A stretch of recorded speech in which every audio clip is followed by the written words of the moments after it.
একটা মিষ্টি ছানা। আর আমি এখন যাচ্ছি একটু মাঠে সবজি দেখতে। হ্যাঁ, সেটাই তো আমি বললাম। আচ্ছা,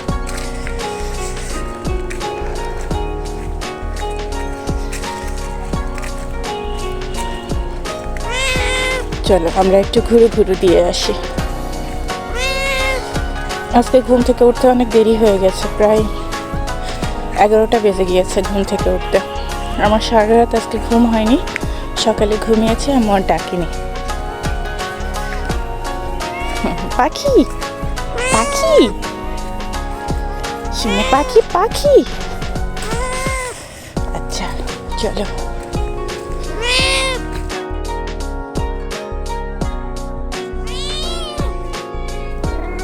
এখানে আমাদের এই কাঁঠাল আর আমের যে বাগান, সেটির মধ্যে ছেলেরা খেলাধুলা করছে। এই মাঠটাতে প্রতিদিনই প্রায় ওরা খেলে, খুব মজা করে খেলে এই পুরো মাঠটা জুড়ে। অনেকখানি জায়গা তো, ওদের খেলতেও সুবিধা হয়। ফুটবল, ক্রিকেট, বেশিরভাগ ফুটবলই খেলে। ওদের হয়তো ফুটবল খেলতেই বেশি পছন্দ। আমি বেশ কয়েকদিন ধরে খেয়াল করলাম ওরা বেশিরভাগ দিন ফুটবল খেলতে পছন্দ করে, মানে খেলে, তো ভালোই লাগে দেখতে। আমাদের এই জমিটাতে সেদিন যে পেঁয়াজ রোপণ করা হয়েছিল, সেগুলোতে আজকে পানি দেওয়া হবে।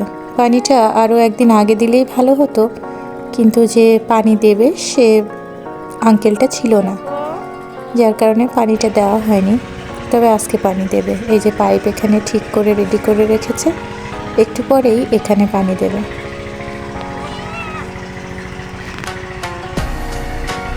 এই রসুনের ওই পাশে যে ক্ষেতটা, গমের ক্ষেত, কি সুন্দর গম হয়েছে দেখো। গমের গাছগুলো বেশ সবুজ হয়ে আছে, মাঠটা ভর্তি হয়ে আছে সবুজে সবুজে। কি ভালোই না দেখতে লাগে, তাই না? চোখে এমন সবুজ।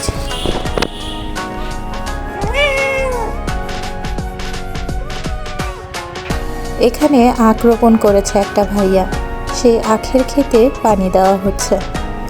এভাবে নালা করে দেওয়া হয়েছে, পানিগুলো নালা বেয়ে বেয়ে একদিক থেকে আরেক দিকে একা একাই চলে যাচ্ছে। পানিগুলোকে আর কোনোভাবে নিজেদের কষ্ট করে দিতে হচ্ছে না আখে, পানিগুলোই নিজ গতিতে বেয়ে বেয়ে যাচ্ছে এই নালা বেয়ে। এখানে আমার চকো আমার পায়ের উপরে দাঁড়িয়ে এই পানিগুলো যাওয়া দেখছে। সে আবার পানি দেখে ভীষণ ভয় পায়। শীতকাল বলে হয়তো একটু বেশি ভয় পায়, যদি তার গায়ে পানি লেগে যায় তাহলে ঠান্ডা লাগবে ভেবেই হয়তো ভয়ে সে এমনটা করে। আমি এখন ভয়েস দিচ্ছি, এখন সে আমার গায়ের উপর বসে আছে। বসে বসে আমার কথাগুলো আবার শুনছে আর টুলটুল করে আমার দিকে তাকিয়ে আছে।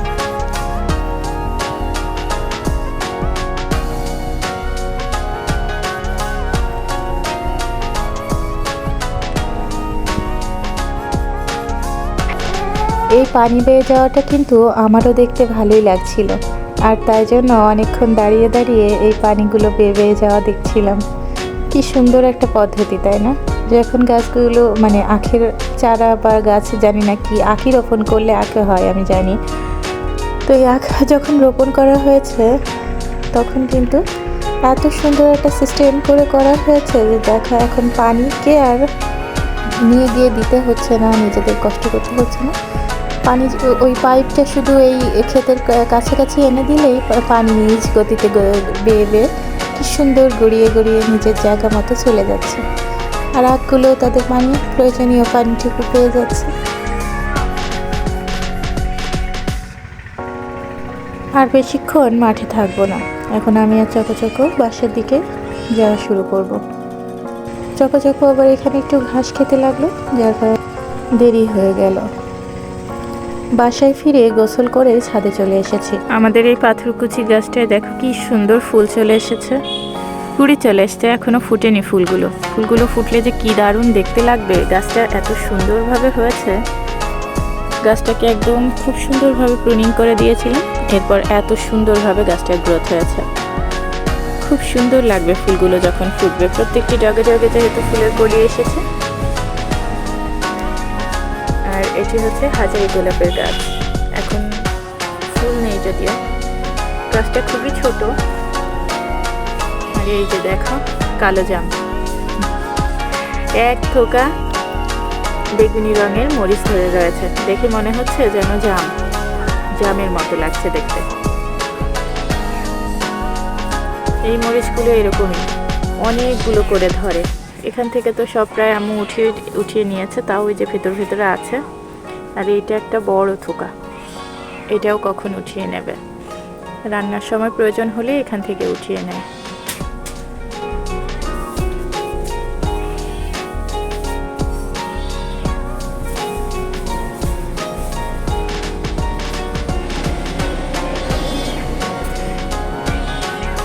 এখানে এত সুন্দর গাঁদা ফুলের একটা ঘ্রাণ আসছে, ভীষণ সুন্দর গন্ধ। গাঁদা ফুলের পাতার কিন্তু একটা সুন্দর গন্ধ আছে, আমার খুব ভালো লাগে পাতার যে একটা স্মেল আসে। হাতে যখন এভাবে পাতা একটুখানি করা যায় তখন কিন্তু হাতে সুন্দর একটা ঘ্রাণ আসে, খুব ভালো লাগে। গাঁদা ফুলের পাতার গন্ধ, ফুলের যে গন্ধ আছে সেটা আমার খুব ভালো লাগে। এই ফুলগুলো প্রায় নষ্ট হয়ে যাচ্ছে, কুয়াশা, যে পরিমাণ কুয়াশা পড়ছে তাতে ফুল খুব একটা বেশি দিন থাকবে না এবার ছাদে।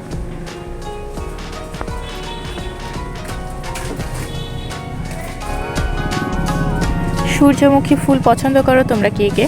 আমার কিন্তু খুব ভালো লাগে সূর্যমুখী ফুল। এর আগের বার আমার ছাদে অনেকগুলো সূর্যমুখী ফুলের গাছ লাগিয়েছিলাম, অনেক ফুল ফুটেছিল। কিন্তু এবছর আর সূর্যমুখী ফুলের বীজগুলো যে কোথায় রেখেছি খুঁজে পাচ্ছি না। রোপণ করা হয়নি দেখে ছাদে কোনো সূর্যমুখী ফুলই নেই।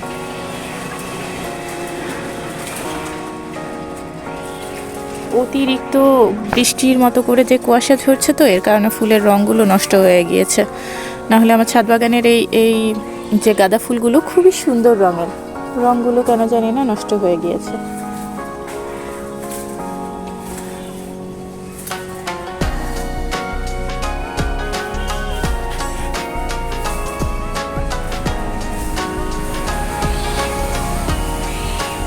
একটা মজার জিনিস দেখো, এটা কিন্তু একটা চেরি ফলের গাছ। এই চেরি ফলের গাছের সঙ্গে কোথা থেকে বেয়ে এই মহারাজ চলে এসছে, এসে এই যে এখানে একটা করলা আর এখানে একটা করলা ঝুলে আছে। এই লতানো পেঁচানো গাছগুলোকে নিয়ে এই এক ঝামেলা, কখন যে কাতে গিয়ে ধরে সেটি বোঝাই ভার। ওই যে ভিতরে আরও একটি উস্তে ধরে রয়েছে দেখছি। এগুলোকে যতই অন্যদিকে দেই, ওরা বেয়ে নিজের মন মতো নিজেদের দিক পরিবর্তন করে চলে আসে অন্য গাছে।